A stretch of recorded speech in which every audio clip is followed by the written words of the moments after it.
So, good afternoon. We are here once again for the class of Bachelor of Business Administration.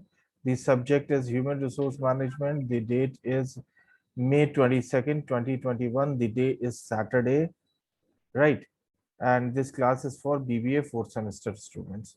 तो कल की class में हम लोग इंडस्ट्रियल रिलेशंस डिस्कस कर रहे थे, जिसमें हम लोगों ने लास्ट दिया था external and internal factors affecting the IR strategy. आज हम जो डिस्कस करेंगे वो है डिस्प्यूट रेजोल्यूशन मशीनरी। ठीक है, डिस्प्यूट रेजोल्यूशन मशीनरी को आज हम डिस्कस करेंगे और उसको समझने की कोशिश करेंगे। ये किन डिस्प्यूट्स को रिजॉल्व करेगी ये मशीनरी? ये पहली बात तो ये मशीनरी का क्या मतलब है और ये कौन से डिस्प्यूट को रिजॉल्व करेगी, ये दोनों चीज समझ लेते हैं। यहाँ मशीनरी का मतलब है वो मशीनरी जो वो मशीनरी या वो सिस्टम जो ऑर्गेनाइजेशन के अंदर एग्जिस्ट करता है as per the law provided by as per the provisions of the law as provided by the government of India. ठीक है, कि इंडस्ट्री के अंदर, आपकी ऑर्गेनाइजेशन के अंदर, आपकी फैक्ट्री के अंदर जो भी डिस्प्यूट हो रहा है, जो भी प्रॉब्लम हो रही है, उसको किस तरह से सॉल्व किया जा सकता है। और अगर कोई दिक्कत खड़ी हो गई है तो उस दिक्कत का अपने लेवल पे, इंडस्ट्री के लेवल पे क्या किस प्रकार से ऐसा व्यवस्था करनी चाहिए कि उस समस्या का समाधान आसानी के साथ नहीं निकल जाए। क्योंकि देखिए, भारत में कोर्ट की कमी है, कोर्ट में जजों की कमी है, फैसले जल्दी नहीं हो पाते, इसलिए वर्कर्स का भी और मैनेजमेंट का भी लॉस होता है। इस वजह से इंटरनली ऑर्गेनाइजेशन अपने लेवल पे ये चीजें, ये डिस्प्यूट सॉर्ट आउट कर ले,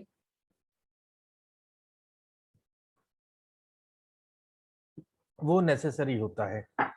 इस वजह से गवर्नमेंट ने इस डिस्प्यूट सेटलमेंट मशीनरी की या डिस्प्यूट सेटलमेंट मैकेनिज्म का प्रस्ताव रखा है और इसको स्थापित किया है, ताकि ज्यादा मामले कोर्ट में ना आए और कोर्ट से पहले ही मामलों का ऐसा हल हो जाए जिससे दोनों पार्टी एग्री करती हैं और प्रॉपर मैनेजमेंट को भी अपनी बात कहने का चांस मिले और वर्कर्स को भी अपनी प्रॉपर बात कहने का चांस मिले। ठीक है, अब इस मशीनरी की हम बात करते हैं। ठीक है, गवर्नमेंट ऑफ इंडिया ने एक फॉर्मल डिस्प्यूट सेटलमेंट सिस्टम बनाया है। किस तरीके से बनाया है?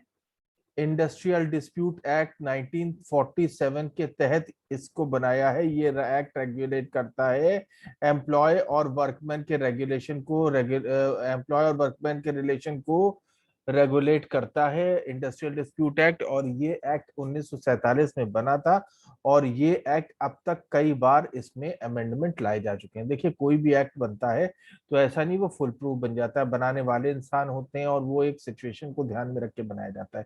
कई कई बार नई सिचुएशंस निकल आती हैं या उन लॉज में जो प्रोविजन होते हैं लोग उसका गलत फायदा उठाने लगते हैं, तो उन उन चीजों को, उन एक्ट्स को अमेंड करके उसमें अमेंडमेंट्स लाए जाते हैं और उन लूप होल्स को बदला जाता है, उन लूप होल्स को निकाला जाता है, या करंट जो सिचुएशन आ गई है उसके अकॉर्डिंग लॉ को रीड्राफ्ट किया जाता है। इसलिए हर लॉ में अमेंडमेंट की जरूरत पड़ती है, क्योंकि लॉ बनाने वाले भी हमारे आपके जैसे आम इंसान होते हैं, वो कोई भगवान नहीं होते कि वो जो रूल बना देंगे वो फॉलो होगा और जो रूल बना देंगे वही रूल चलेगा।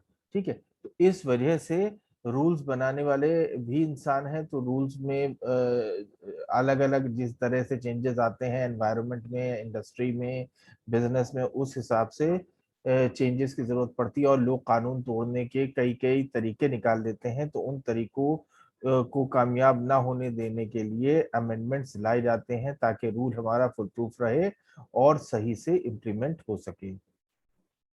ठीक है, अब इंडस्ट्रियल डिस्प्यूट एक्ट 1947 के बारे में थोड़ा सा पढ़ लेते हैं। इंडस्ट्रियल डिस्प्यूट एक्ट के ऑब्जेक्टिव्स की हम बात करें तो इंडस्ट्रियल डिस्प्यूट एक्ट के ब्रॉड ऑब्जेक्टिव्स क्या क्या है? सबसे पहले, promotion of the measures for securing and preserving good relations between employees and workman. सबसे पहला इंडस्ट्रियल डिस्प्यूट एक्ट का ऑब्जेक्टिव यही है कि एम्प्लॉयर और वर्कमैन में अच्छे और मधुर संबंध बना के रखें, ताकि ना एम्प्लॉयर को एम्प्लॉय से परेशानी, ना एम्प्लॉयर को वर्कमैन से परेशानी हो, ना वर्कमैन को एम्प्लॉयर से परेशानी हो, और दोनों साथ मिलकर काम करें और ऑर्गेनाइजेशन के प्री डिटरमाइंड ऑब्जेक्टिव्स को अचीव करने की अपनी तरफ से पूरी कोशिश करें। ठीक है, एक सेकंड, कुछ गड़बड़ हो रहा है।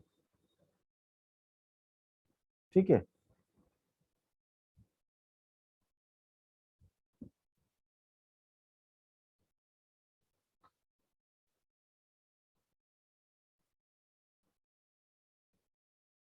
ठीक है।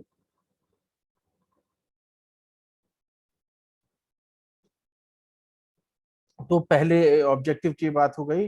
अगले ऑब्जेक्टिव की बात करें, इन्वेस्टिगेशन करें और कोई अगर इंडस्ट्रियल डिस्प्यूट अराइज हो रहा है तो उसका प्रॉपरली और अनबायस तरीके से उसको इन्वेस्टिगेट करें और उसका प्रॉपर सेटलमेंट करें, और ताकि दोनों पार्टीज के साथ पूर्ण न्याय हो सके। ऐसा सेटलमेंट करें जो न्याय संगत हो।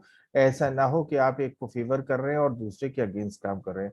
तो ऐसा सेटलमेंट करें जो न्याय संगत हो। तीसरा, prevention of legal strikes and lockouts. कोशिश ये की जाए कि स्ट्राइक्स और लॉकआउट्स प्रिवेंट किए जा सके, स्ट्राइक्स और लॉकआउट्स को रोका जा सके, क्योंकि इसमें इंडस्ट्री का भी नुकसान है, वर्कमैन का भी नुकसान है, मैनेजमेंट का भी नुकसान है, बिजनेस का भी नुकसान है और सोसाइटी का भी नुकसान है। Relief to workman and the matter of lay off and retrenchment. Lay off क्या होता है इसकी बात कर चुके हैं, रिट्रेंचमेंट क्या होता है इसकी बात कर चुके हैं। एक बार फिर से इसको मैं बता दे रहा हूँ। ले ऑफ टेम्परेरी भी हो सकता है, परमानेंट भी हो सकता है। ले ऑफ का पहली बात मतलब क्या है? ले ऑफ का मतलब यह है काम से हटा देना। ठीक है। ये टेम्परेरी भी हो सकता है, परमानेंट भी हो सकता है। टेम्परेरी किस केस में होगा? मान लीजिए आज ऑर्गेनाइजेशन में बिजली नहीं है, मशीन चल नहीं सकती, काम नहीं होगा। बिजली तो है लेकिन मशीनरी में फ्यूल नहीं है, काम नहीं होगा, तो आपसे कह दिया जाएगा भाई आज की दिहाड़ी हम नहीं देंगे, आप लोग कल आइएगा। फिर रॉ मटेरियल आ रहा था, टाइम पे नहीं पहुंच पाया, तो लेबर को बिठा के क्या फायदा है, आज भाई काम नहीं कराएंगे। तो इस तरह से टेम्परेरी ले ऑफ होता है। परमानेंट ले ऑफ ये कि साहब रॉ मटेरियल जहां से आ रहा था वो, उससे हमारा कॉन्ट्रैक्ट खत्म हो गया, अब कब होगा कॉन्ट्रैक्ट कुछ पता नहीं, तो परमानेंट ले ऑफ हो गया। आपको 2 महीने, 6 महीने, 10 महीने जब भी जरूरत होगी बुला लेंगे। ऑर्गेनाइजेशन बंद हो गई, ये परमानेंटली ऑफ हो गया। वो बिजनेस ही खत्म हो गया, उस प्रोडक्ट की डिमांड खत्म हो गई, उस प्रोडक्ट का प्रोडक्शन खत्म कर दिया, ये परमानेंटली ऑफ हो गया। अब आपकी जरूरत नहीं है वहां पे। रिट्रेंचमेंट, रिट्रेंचमेंट क्या है? कई बार ऐसा होता है कि संस्था अपनी जरूरत से ज्यादा लोगों को नौकरी पे रख लेती है। ऐसी सूरत में उसके पास जरूरत से ज्यादा एम्प्लॉय होते हैं, उतना काम नहीं होता जितने एम्प्लॉय होते हैं। तो वो एम्प्लॉय जिनकी जरूरत नहीं है उनको संस्था से नौकरी से बर्खास्त कर दिया जाता है,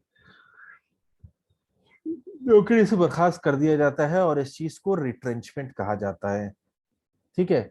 next, promotion of collective bargaining and elaboration, promotion of the collective bargaining.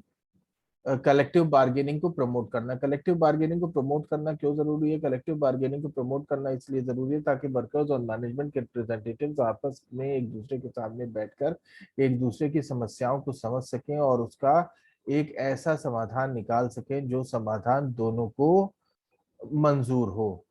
ठीक है। ऐसा समाधान जो दोनों को मंजूर हो, वर्कमैन को भी मंजूर हो और मैनेजमेंट को भी मंजूर हो। ठीक है। क्योंकि अगर किसी एक को भी मंजूर नहीं होगा तो जाहिर सी बात है उस पार्टी को प्रॉब्लम होगी।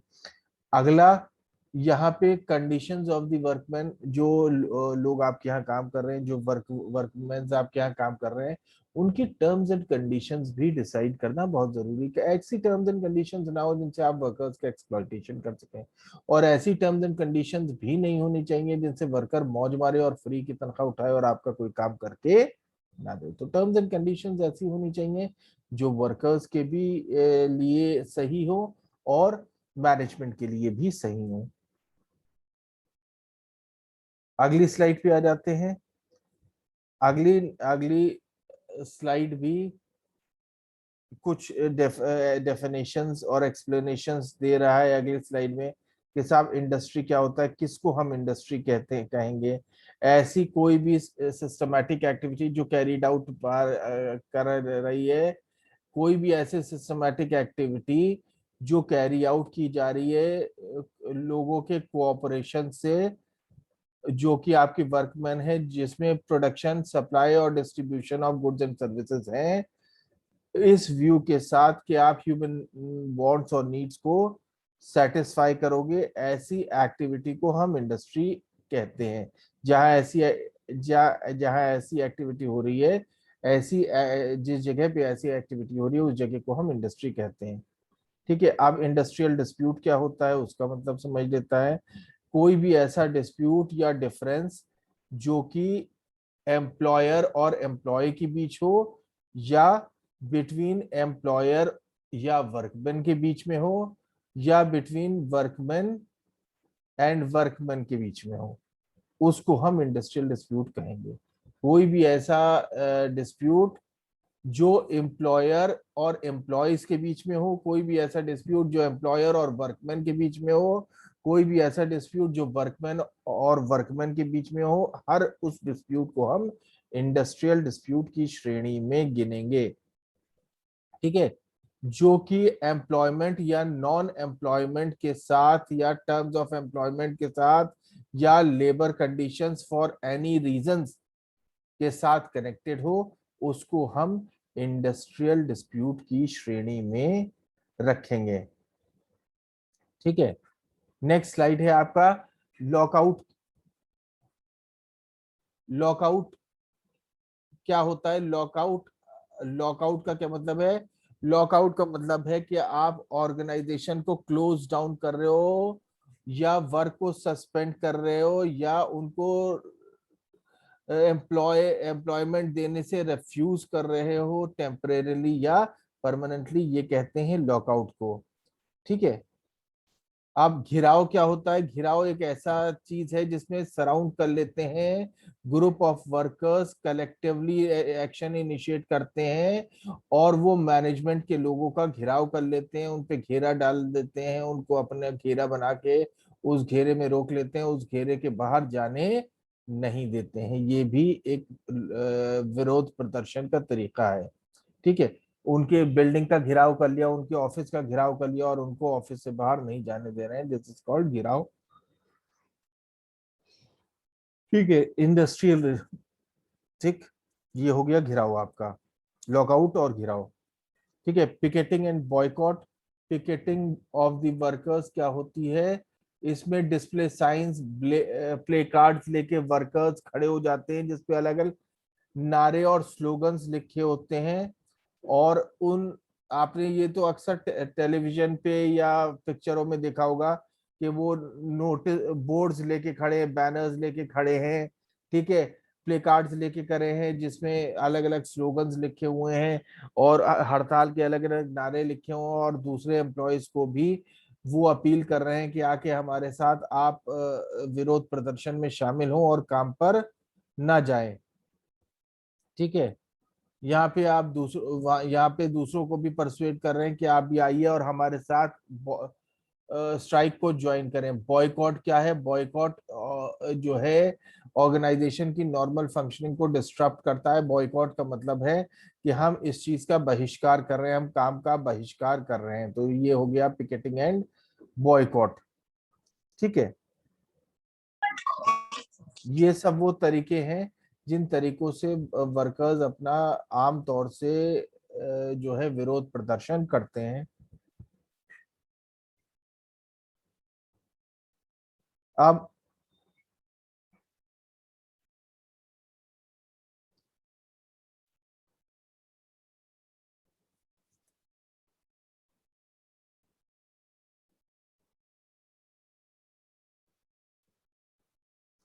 इस,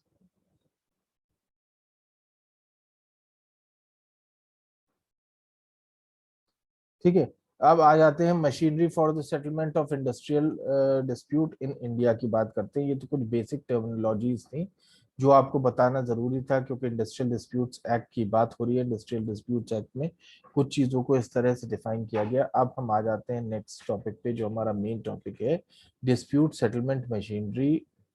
ठीक है, machinery for the settlement of industrial disputes in India. ठीक है, जब पार्टीज, यानी कि एम्प्लॉय और एम्प्लॉयर के बीच में किस तरह के कॉन्फ्लिक्ट्स हों और रिलेशनशिप अच्छे ना हो, तो उनमें मतभेद खड़े हो जाते हैं, और ये मतभेद आगे चल के लड़ाई झगड़े की वजह बनते हैं। तो जब इस किस्म के मतभेद खड़े हो रहे हैं, तो एक ऐसा सिस्टम होना चाहिए जिस सिस्टम के तहत एम्प्लॉयज अपने मतभेदों को सामने रख सके और उनके जो मतभेद जेन्युइन है उनको सुना जा सके और उनके तहत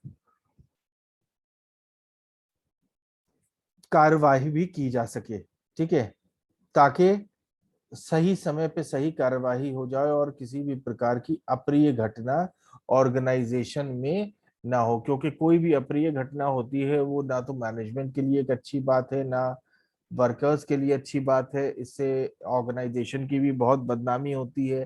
तो बहुत जरूरी है कि अगर किसी भी किस्म की कोई प्रॉब्लम एग्जिस्ट कर रही है तो वो प्रॉब्लम समझी जाए और वो प्रॉब्लम वक्त रहते जो है सुलझा ली जाए, ताकि बाहर जग हंसाई ना हो, घर की बात घर में रहे और परेशानी का भी हल हो जाए। जिसको भी परेशानी है, चाहे वर्कमैन को परेशानी है या मैनेजमेंट को परेशानी है। ठीक है।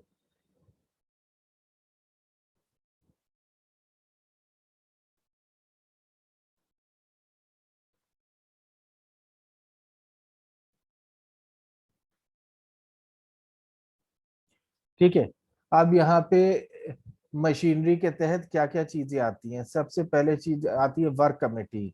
Work committee industrial dispute act के तहत बनाई जाती है। 1947 का इंडस्ट्रियल डिस्प्यूट एक्ट जो था उसने कहा कि वर्क कमेटी उन सब इंडस्ट्री को बनाना, उन सब कंपनीज को बनाना वर्क कमेटी अनिवार्य है जो कंपनियां अपने यहाँ 100 या 100 से अधिक लोगों को काम पे रखे हुए हैं। ऐसी कंपनियां, ऐसी फैक्ट्रियां जहां 100 या उससे अधिक लोग काम कर रहे हैं, वहां वर्क कमेटी का बनाया जाना इंडस्ट्रियल डिस्प्यूट एक्ट 2000 1947 के तहत अनिवार्य है। ये वर्क कमेटी एक कंसल्टेटिव बॉडी होती है। कंसल्टेटिव बॉडी मतलब काम के सिलसिले में, इसका नाम ही वर्क कमेटी है, काम के सिलसिले में मैनेजमेंट को हमेशा वर्क कमेटी से कंसल्ट करना पड़ेगा। और वर्क कमेटी में दोनों के रिप्रेजेंटेटिव होंगे, मैनेजमेंट के भी और वर्क के भी। तो वर्क रिलेटेड कोई भी डिसीजन अगर लिया जा रहा है तो वर्क कमेटी के बिना कंसेंट के वो डिसीजन नहीं लिया जा सकता। ग्रेटर पार्ट वर्कर्स को ग्रेटर पार्टिसिपेशन देने के लिए वर्क कमेटी में वर्कर्स के रिप्रेजेंटेटिव्स भी लिए जाते हैं। और यहाँ पे क्लोज इंटरेक्शन होता है वर्क कमेटी के मेंबर्स में, क्योंकि उसके कुछ मेंबर लेबर से होते हैं, कुछ मेंबर मैनेजमेंट से होते हैं।